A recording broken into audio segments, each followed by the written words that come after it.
Assalamualaikum warahmatullahi wabarakatuh. Alhamdulillah, Allahumma sholli ala sayyidina Rasulillah wa ala alihi washabihi ajmain.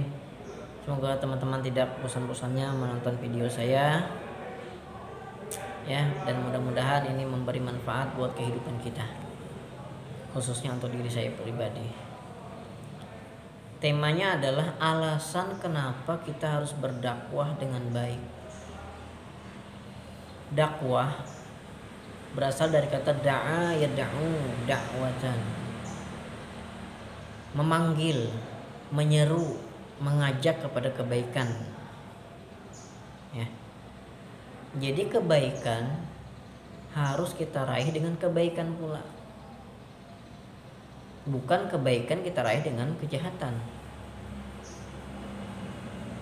ya. Alasan kenapa kita harus berdakwah dengan baik, karena kita pun menjadi baik, kita mampu melakukan ibadah, berbuat baik, bersedekah, beramal soleh, mengerjakan ketaatan kepada Allah, itu pun atas pertolongan Allah Subhanahu wa ta'ala, bi'inayatillah. Dengan sebab Allah berhidayah dan Allah berikan kita taufik untuk mengerjakannya, bukan atas kemampuan diri kita. La haula wala quwata illa billahil aliyil azim. Kita tidak ada daya dan upaya untuk melakukan ketaatan kepada Allah kecuali atas pertolongan Allah, kecuali atas rahmat kasih sayang Allah kepada kita. Oleh karena itu janganlah kita memaksa orang lain untuk berbuat sesuai apa yang kita kehendaki, karena kita tidak ada kuasa untuk itu. Rasulullah Shallallahu Alaihi Wasallam pun manusia yang paling baik di muka bumi, yang paling baik akhlaknya, tidak bisa memberi hidayah kepada pamannya Abu Lahab untuk masuk Islam. Apalagi kita yang orang awam ini. Oleh karena itu, kalau kita mau ngajak orang kepada jalan yang benar, kepada jalan yang baik, tidak perlu kita memaki-maki dia,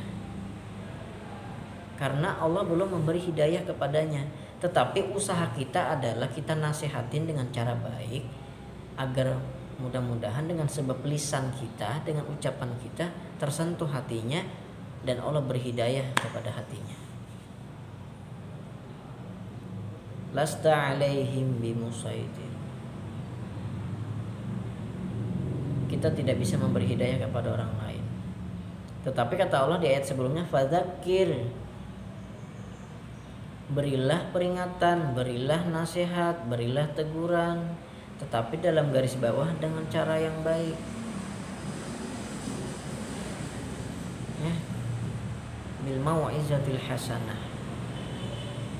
Karena sekali lagi hidayah tadi bukan milik kita tetapi milik Allah. Tugas kita hanyalah menyampaikan.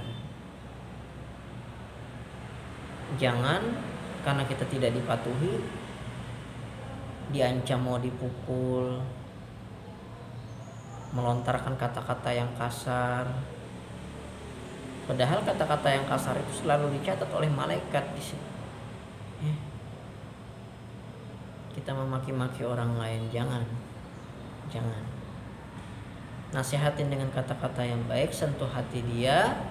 Kalau dia mau berubah, bukan karena kita juga yang hebat, tetapi Allah yang menghendaki dia menjadi baik. Itu saja. Jangan sampai dengan sebab kita memaki-maki dia, bahkan diancam ini dipukul misalkan atau apalah yang bakal menyakiti dia, pas Allah cabut hidayah iman yang ada di hati kita, habis kita.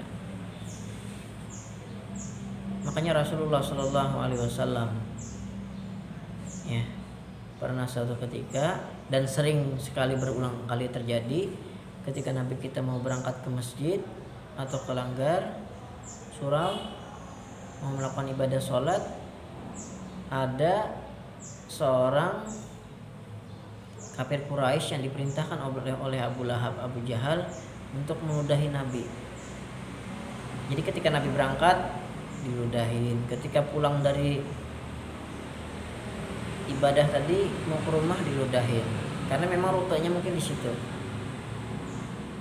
sampai 3 hari berturut-turut. Ternyata hari keempat tidak ada lagi ditemukan orang tadi meludah Nabi. Ternyata Nabi ini bingung, mana ini orang yang biasa meludahi saya. Nabi tidak marah. Itu kalau kita itu bisa habis kita kejar, kita pukulin. Itu kalau kita ya nafsu kita gitu. Kalau Nabi tidak. Sudah diludahin, dibersihkan, selesai, sholat lagi Nabi. Tidak mempermasalahkan hal yang seperti itu. Apalagi bagian kepala ini kan bagian kehormatan ya bagi kita yang punya ego itu. Oh, berani megang kepala saya, dijentek nih orang. Nah, gitu. Nabi tidak diludahin mukanya, dilempar kotoran unta. Beliau tidak membalas. Terus apa yang terjadi? Ternyata beliau mendapat kabar bahwa orang yang suka meludahi Nabi tadi sedang sakit. Bibirnya monyong. Ya, bibirnya monyong. Sakit bibir. Karena mendengar orang ini sakit, Nabi menjenguk. Bayangkan. Nabi menjenguk. Ketika Nabi datang, orang tadi tersentuh hatinya. Wahai Muhammad, orang-orang yang menyuruh saya meludahi engkau, tidak ada satupun yang menjenguk ketika tahu aku sakit. Tetapi engkau, orang yang kusakiti, orang yang kuzalimi, justru engkau orang pertama yang menjenguk kepada aku. Sambil nangis ya. Kalau begitu saya masuk Islam ya Rasul. Akhirnya beliau dapat hidayah dengan sebab sikap lemah lembutnya Rasulullah SAW. Jadi mari kita dakwahi teman-teman kita ya. Yang sebenarnya kita pun tidak baik sebenarnya diri kita ini ya. Cuman ada perintah agama yaitu kita saling menasehati dalam kebaikan. Meskipun diri kita belum sempurna untuk baik, tetapi kita juga berusaha untuk melangkah ke arah yang lebih baik dan bersama-sama kita ajak teman-teman kita untuk menjadi pribadi yang menjadi baik dan lebih baik lagi. Terima kasih. Barangkali hanya ini yang dapat saya sampaikan. Akhir kata, wassalamualaikum warahmatullahi wabarakatuh.